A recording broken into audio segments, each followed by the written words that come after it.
Hai semuanya, welcome yang baru join.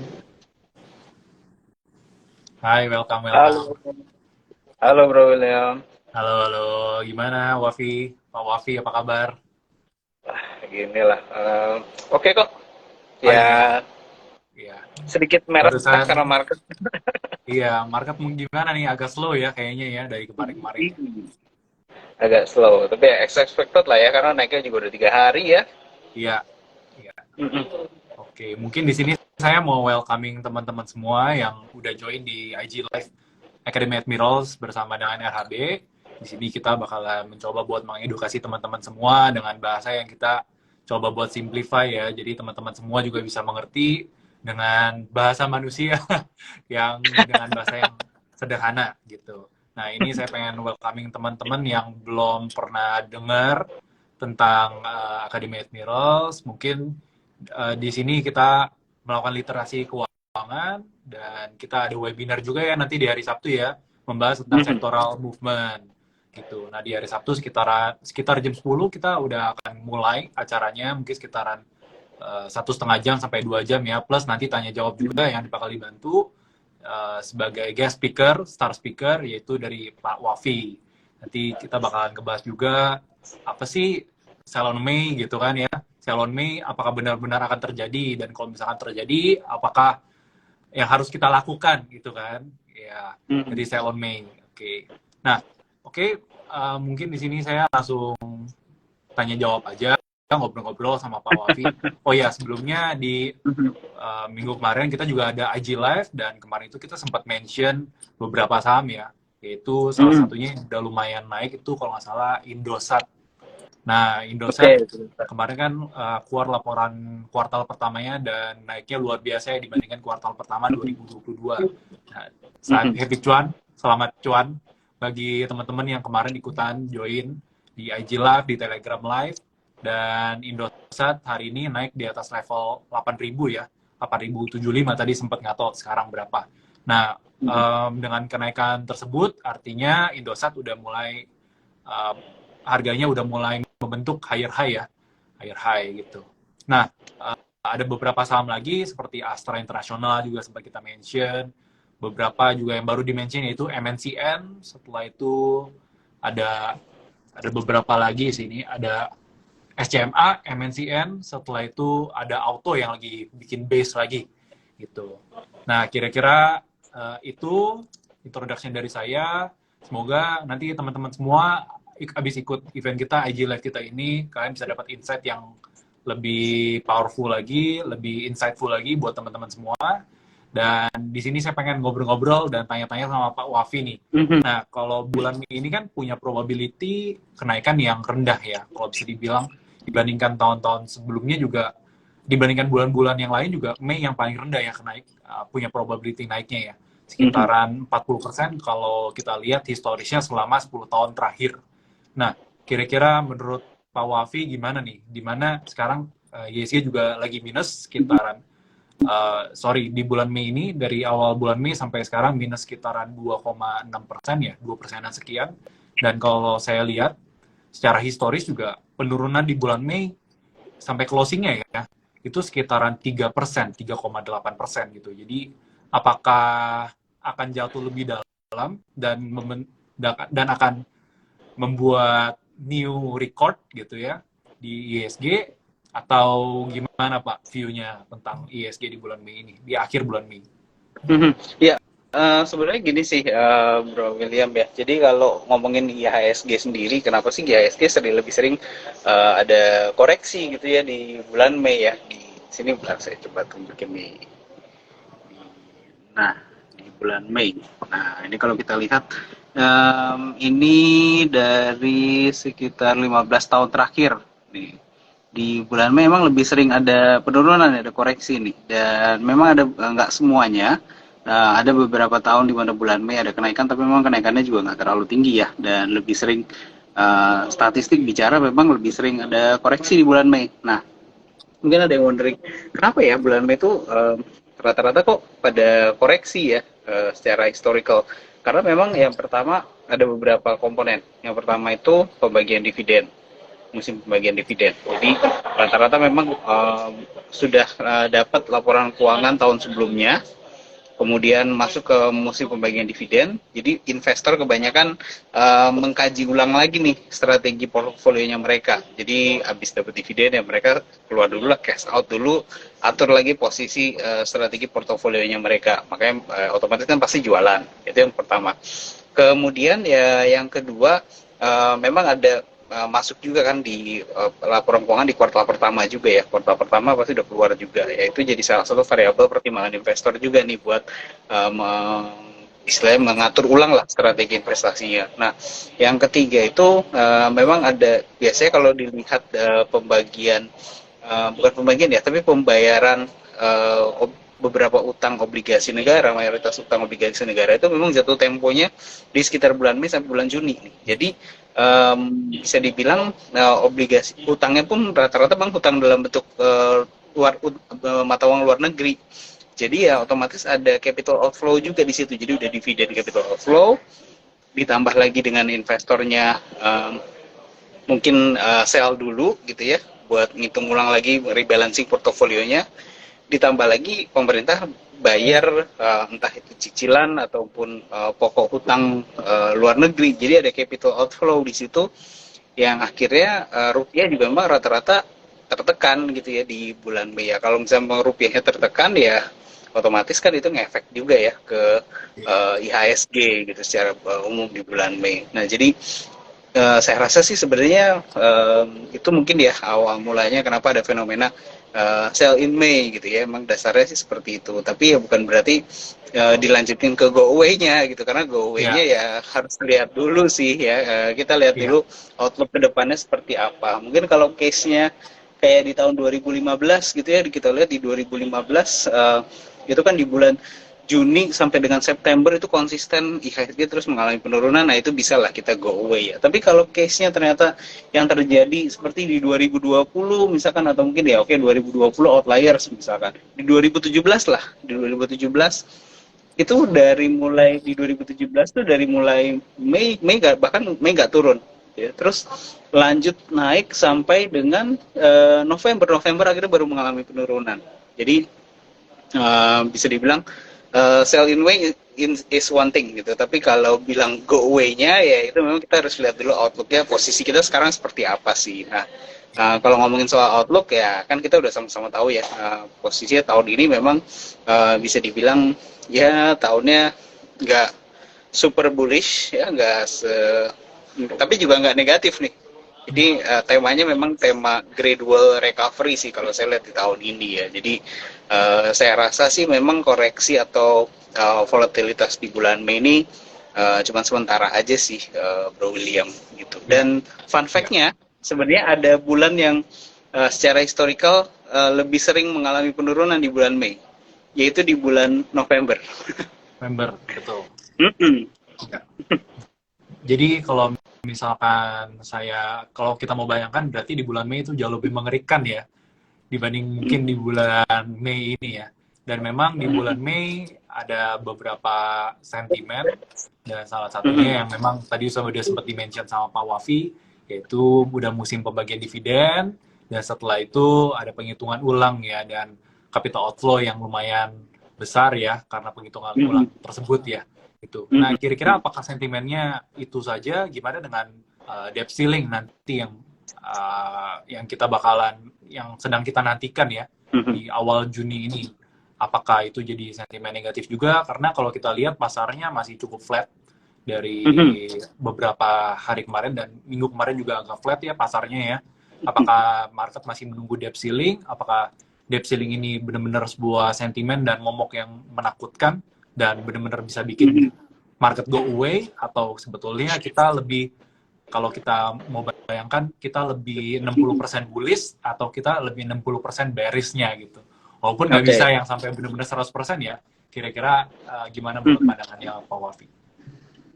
Ya, sebenarnya kalau isu debt ceiling ini sebenarnya lebih ke variabel tambahan ya. Kalau tadi kan variabel tetap yang membuat Mei itu bisa dibilang antara dia mengalami koreksi ataupun gainnya nggak terlalu tinggi, volatilitasnya lebih tinggi. Nah, memang ada variabel-variabel tambahan kalau di tahun ini, memang salah satunya adalah debt ceiling itu tadi ya, Iya. isu debt ceiling. Nah, kalau mengenai debt ceiling sendiri, sebenarnya ini bukan pertama kali terjadi ya, sebelumnya pernah terjadi juga dan itu solve. Gampang aja sih dengan naikin platform ceilingnya, debt-nya, kemudian printing out more money, selesai gitu ya. Nah, apakah bisa kembali lagi terjadi tahun ini? Bisa gitu ya. Mungkin ada beberapa pihak yang bilang, tapi kan ini udah dolar itu udah nggak se-powerful dulu lagi gitu kan. Ya memang tidak se-powerful dulu, tapi masih powerful enough.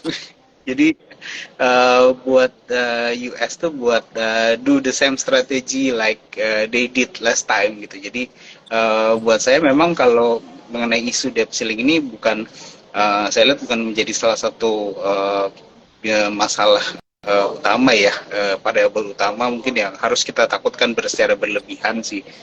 Itu sih mengenai debt ceiling. Nah, mungkin sedikit tambahan kalau kita melihat posisi dari IHSG sendiri, karena dari awal tahun atau year to date kan IHSG itu sebenarnya udah turun sekitar hampir 2% ya, di 1,7% nih. IHSG kan udah turun dari 1,7%. Mungkin ada yang wondering kenapa memang IHSG mengalami penurunan di tahun ini, di awal tahun. Terus udah gitu kalau udah dari awal tahun sampai sekarang masih turun, masih oke nggak nih sampai dengan akhir tahun? Nah, Ya. jawabannya sebenarnya ada dua faktor. Yang pertama, penurunan 1,7% ini sebenarnya memprice in atau memasukkan faktor-faktor unsur-unsur yang terjadi di akhir tahun lalu. Di akhir tahun lalu yang terjadi apa sih? Ada booming harga komoditas, lalu di akhir tahun 2022 harga komoditas mulai ada penurunan, betul ya?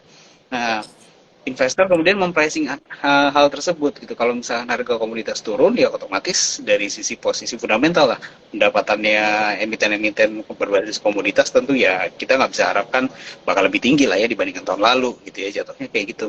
Makanya banyak akhirnya sell off di emiten-emiten komoditas yang memang kalau kita ngomongin secara bobot, sektor komoditas ini bobotnya gede juga gitu ya. Mungkin satu kastanya di bawah perbankan gitu ya. Sektor perbankan kan markanya paling gede, nomor 2-nya tuh energi gitu. Jadi Ya. otomatis kita lihat sektor energi bahkan dari awal tahun year to date itu kan udah turun 20%-an kalau saya nggak salah ya. Jadi itu yang kemudian memberatkan kinerja IHSG sampai dengan saat ini. Sektor lainnya bagaimana? Sektor lainnya sebenarnya doing just fine sih ya kalau saya lihat. Yang pertama kayak perbankan, sektor perbankan itu turun 2% memang. Ada penurunan tapi 2%. Di sisi lain kayak consumer yang non cyclical itu masih naik ke hampir 4%. Gitu ya.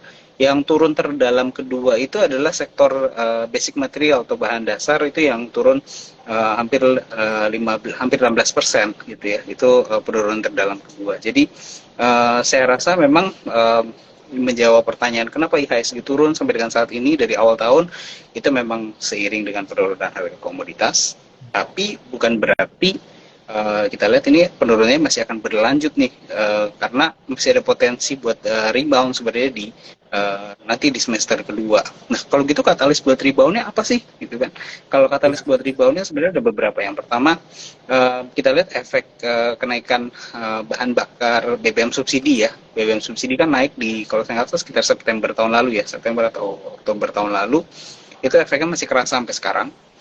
Dan kelihatannya baru akan berkurang nanti di sekitar pertengahan di Agustus, karena memang ada lagging 1 tahun biasanya. Kalau habis naikkan bahan bakar, terutama bahan bakar subsidi ya, kalau non subsidi kan jarang yang pakai gitu ya. Nah, saya aja masih pakai Pertalite gitu ya. Terus baru kelihatan tingkat inflasinya tuh baru mulai turun nanti di sekitar semester kedua, di Agustus atau September kita mulai ada penurunan. Kemudian yang kedua, efek dari kenaikan upah minimum. Upah minimum itu kan tahun ini memang baru ada kenaikan, efeknya juga agak lagging. Biasa emang terjadi seperti itu.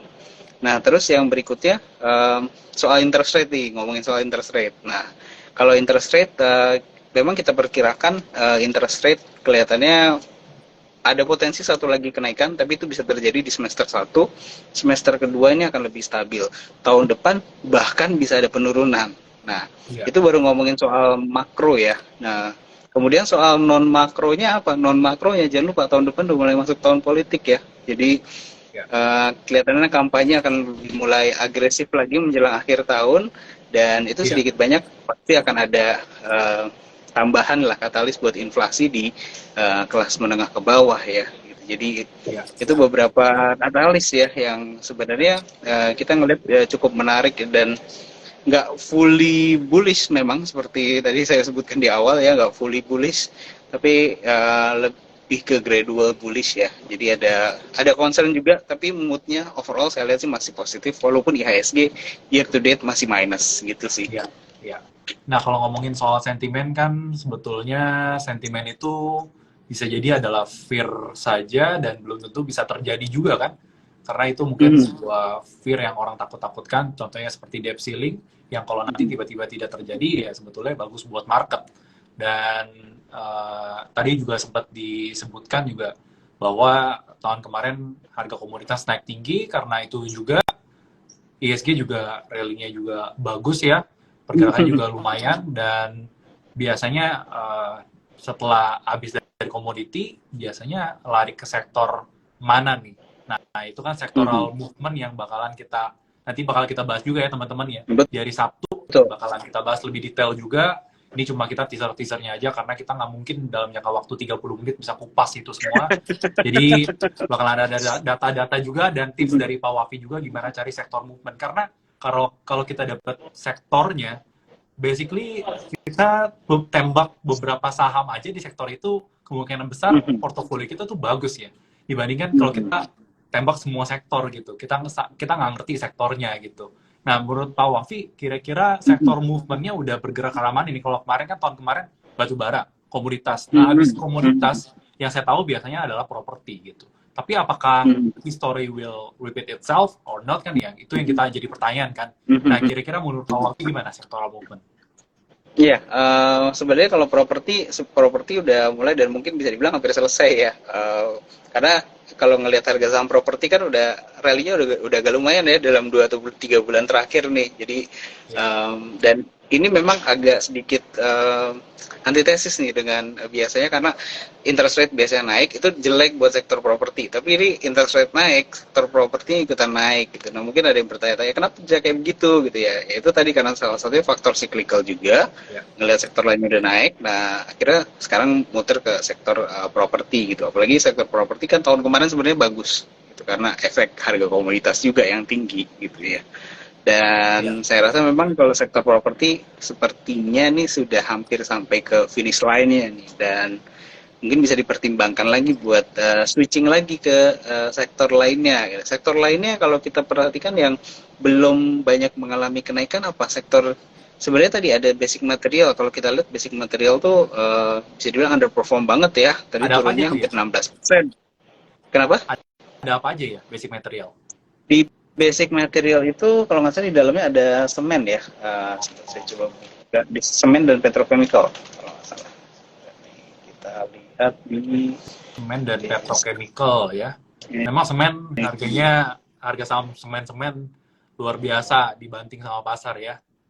Iya. Udah Jadi koreksi banyak. sebenarnya ada 3 subsektor yang mencolok banget sih di basic material. Yang pertama itu di kimia, chemical, kemudian di semen, sama satu lagi ternyata masuk ke metal mining. Metal mining itu masuknya ke basic material rupanya.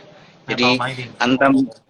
Antam, Inco, Tins, kemudian BRMS, MDKA itu masuk ke basic material, dan juga ke kertas kan tapi dikit ya playernya ya. Jadi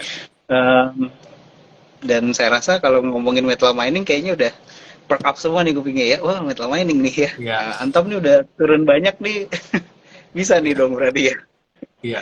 Gitu sih. Jadi yang kelihatan sangat-sangat mencolok banget sih secara sektoral untuk sekarang saya lihat sih memang di basic material.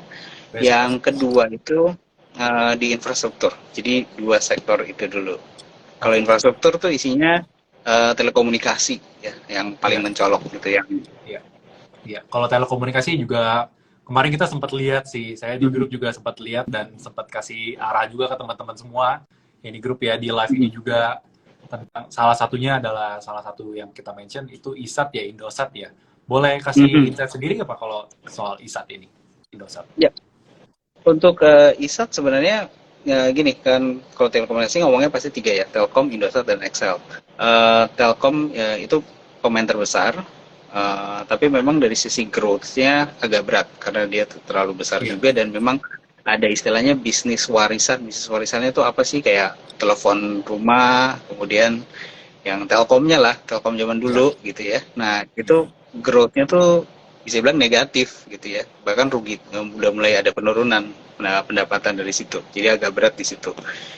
Kalau mau ngincer growth itu ada di Indosat dan Excel. Sebenarnya kalau ngomongin fundamental kita itu lebih suka di Excel sebenarnya dibandingkan Indosat. Tapi di semester pertama ini Excel ini ada PR yang memang belum selesai. PR-nya apa? Itu akuisisi link ya.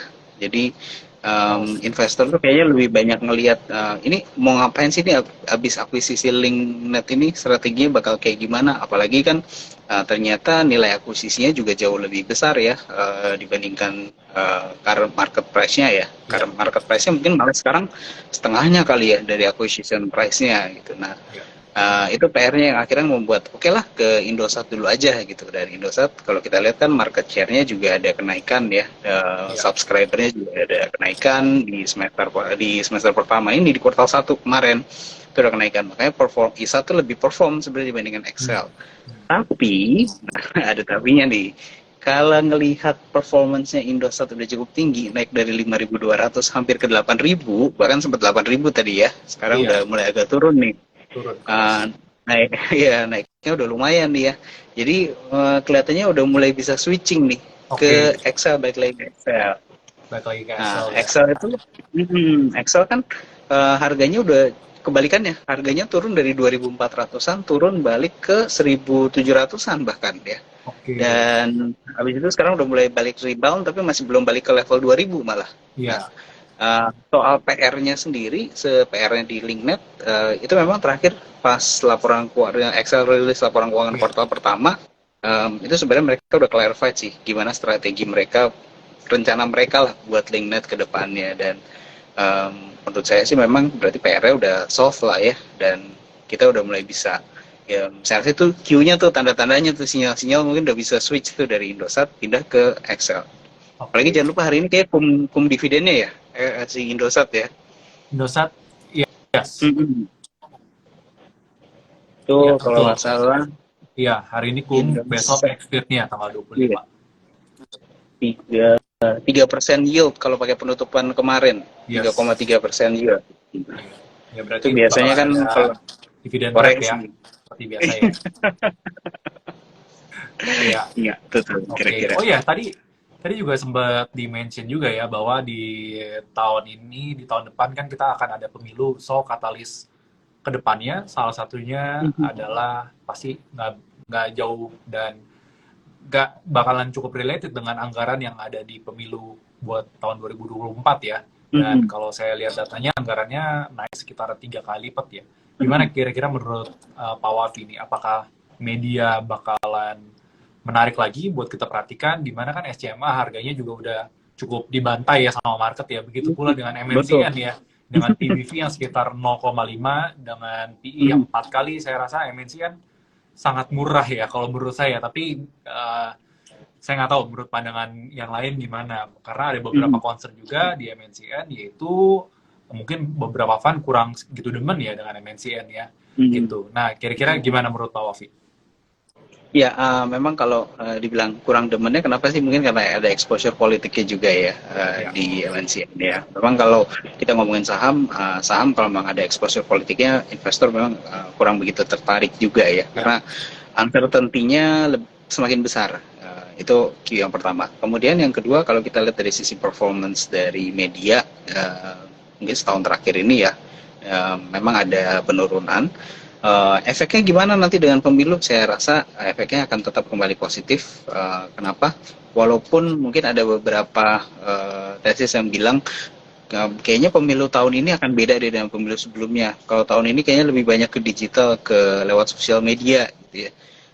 Tapi jangan lupa gitu, banyak juga populasi Indonesia yang memang masih belum bisa mengakses ke sosial media gitu. Jadi mereka lebih banyak nonton TV, nonton radio, denger radio gitu ya. Dan bahkan di daerah mungkin masih banyak juga yang baca koran gitu ya. Walaupun kalau ya, sekarang di Jakarta kan lebih pilih e-paper kayaknya ya.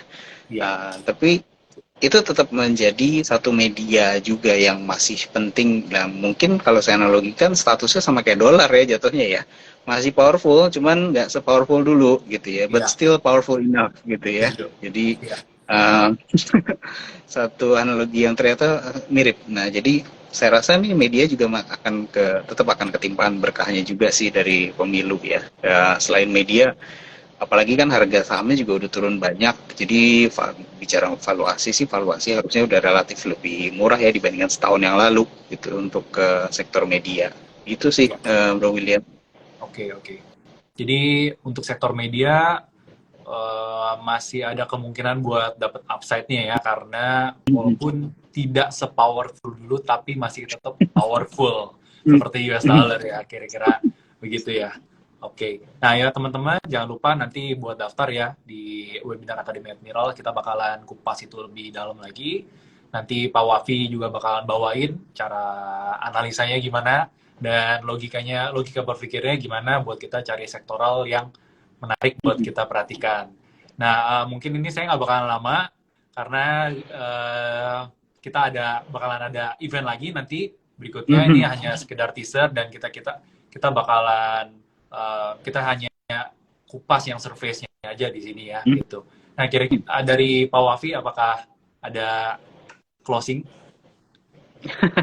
Closingnya mungkin kita lanjutin lagi nih di hari Sabtu ya kalau nggak Closing salah ya. lanjut lagi di hari satu ya, bisa teman-teman bisa lihat di link yang saya pin di situ, kalian bisa daftar, everything is free, masih free ya teman-teman semua ya. Oke. So itu aja mungkin dari kita sebagai teaser konten, sebagai teaser buat di acara nanti. Semoga teman-teman semua bisa join dan bisa ngerti tentang sektor movement, karena kalau kalian biar hasil tebak sektor kemana uang itu mengalir, let's say dari komoditi, habis dari komoditi ke properti, habis dari properti ke yang lainnya lagi yang diuntungkan dengan kondisi sekarang seperti ini. Nah, biasanya portofolio kalian akan sangat bergairah gitu. Nah, kira-kira seperti itu aja dari saya. See you di acara nanti hari Sabtu jam 10 pagi ya. Bisa daftar di link, baik di sini ataupun di link on bio. Oke, thank you Pak Wafi. Thank you.